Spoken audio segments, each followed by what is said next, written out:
بسم اللہ الرحمن الرحیم۔ السلام علیکم۔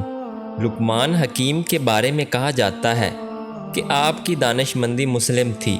آپ کے آقا نے آپ کو بیچنے کے لیے پیش کیا تو ایک آدمی جو کاشتکار تھا آپ کو خرید لیا اور اپنے ساتھ گھر لے گیا۔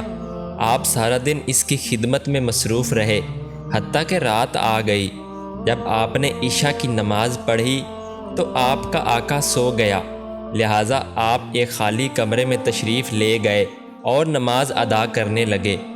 جب رات ایک پہر بیت چکی تو آپ نے اپنے آقا سے کہا، میرے آقا، بہشت کو آراستہ کر دیا گیا ہے اور جہنم کو بھڑکا دیا گیا ہے۔ جو شخص آخروی نعمتوں کو حاصل کرنا چاہتا ہے وہ اتنا زیادہ سویا نہیں کرتا۔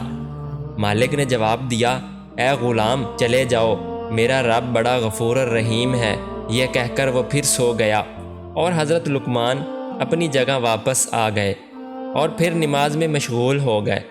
جب رات کا دوسرا پہر بھی گزر گیا تو پھر اپنے آقا کے پاس آئے اور اس کو ہلا کر کہنے لگے، میرے آقا، جو وقت گزر گیا وہ تو گزر گیا، اب بھی اٹھ جاؤ اور باقی وقت میں رب کی رحمت طلب کر لو اور توشہ آخرت تیار کر لو، کیونکہ تھوڑی دیر ہی بعد تجھے آخرت کے سفر پر روانہ ہونا ہے۔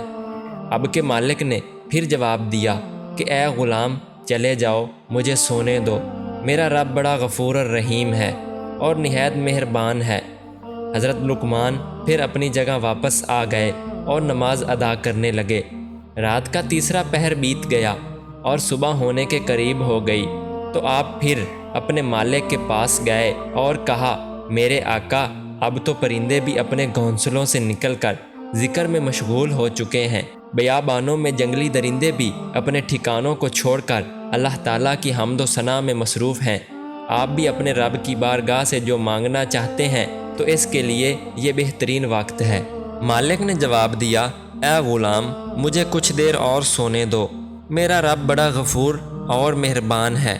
حضرت لقمان پھر واپس چلے گئے اور صبح کی نماز ادا کرنے لگے۔ نماز کے بعد اپنے اوراد میں مصروف ہو گئے۔ اتنے میں آپ کا آقا بھی بیدار ہو گیا۔ اس نے آپ کو 10 سیر جو دیے اور کہا کہ جاؤ ان کو زمین میں کاشت کرو۔ حضرت لقمان علیہ السلام وہ جو لے کر اپنے پڑوسی کے پاس گئے اور جو اس کو دے دیا اور اس کے بدلے میں باجرہ لیا اور زمین میں باجرہ کاشت کر دیا۔ کچھ عرصہ بعد وہ باجرہ اگ گیا تو لقمان اور ان کا مالک زمین میں چکر لگانے گئے۔ جب اس نے زمین میں باجرہ اگا دیکھا تو کہنے لگا، اے لقمان، میں نے تو تجھے کہا تھا کہ زمین میں جو بونا ہے، لیکن تو نے باجرہ کیسے بو دیا؟ حضرت لقمان نے کہا، میرے آقا، میرا رب بڑا غفور الرحیم ہے، وہ ضرور جو اگا دے گا۔ مالک نے کہا، تو نے درست کہا ہے، لیکن جب تو زمین میں باجرہ بوئے گا تو پھر اس میں سے جو کیسے نکلے گا؟ حضرت لقمان نے فرمایا، بالکل اسی طرح میرے آقا، جب آپ غافلوں کی طرح پڑے سوتے رہیں گے تو صالحین کے درجات کو کیسے پا سکیں گے؟